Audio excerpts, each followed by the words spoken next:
May the green spirit of the forest keep death at a distance, bring you eternal renewal and the graces of youth for many years to come.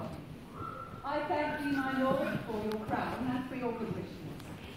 Though I am vexed that you yawned 3 times at dinner yesterday.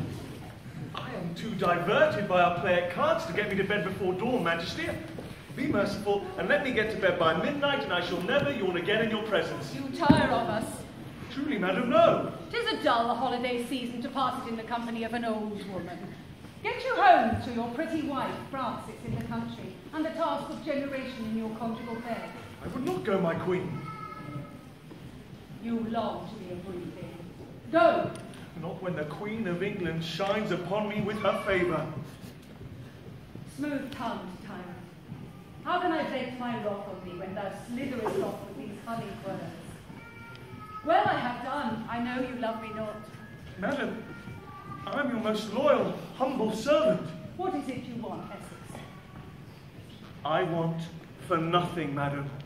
Majesty, will you go to hear the children of the chapel sing the mass tonight? Of course. We cannot have a noontide without Tilney's quiet beat. They were in fine tongue this afternoon. How is Master Tilney? What revels are in train? Some plays? All sorts, madam, both merry and sad, and singing aplenty. All this to-do over a babe in a manger.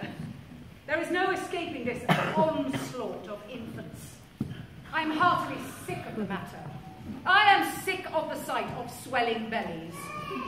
Sick of it, I tell you. And let me tell you, if any of my women have missed their monthly bleeding, or if any are fainting or sick a days at dawn, or if I spy a loose-bodied gown adorning one of them, I will howl harlot and have that woman and her paramour removed from court immediately. Tell your hunters to abjure the beds of my women, or else face the wrath of Diana and ourselves combined. We will have no more of these bastard babes born in secret to the women of my chamber. But, Your Majesty, let us not forget that marriage is a sacrament. And for some, the bringing forth of children is a sacred deed. Some women may be for marriage, and breeding, and cordial cups, and gossips, and feeding at the breast.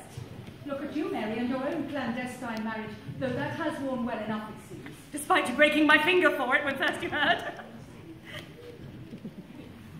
The candlestick fell on your hand. It was an accident, cousin. And my point is this. Where are those women who would devote themselves to me and die maids in my service? Where is the next Blanche Parry? Tell me that. All this harping on about babies, what about duty to one's country? I suppose, Majesty, it is just the question of the succession. They can quiz me on the succession until we have a hot January. What would have become of these lands if I had married some crown of Europe and put some Frenchman or Spaniard on the throne? And I no longer queen, but the little wife at his side, with a brat a year until I bled myself out into the grave. My mother married a king and played the breeding game, and look how she made an end.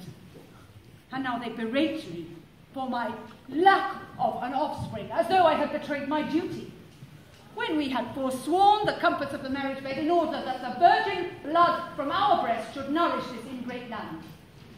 And now they curse me for my failure to furnish an heir. I will name my successor when I choose.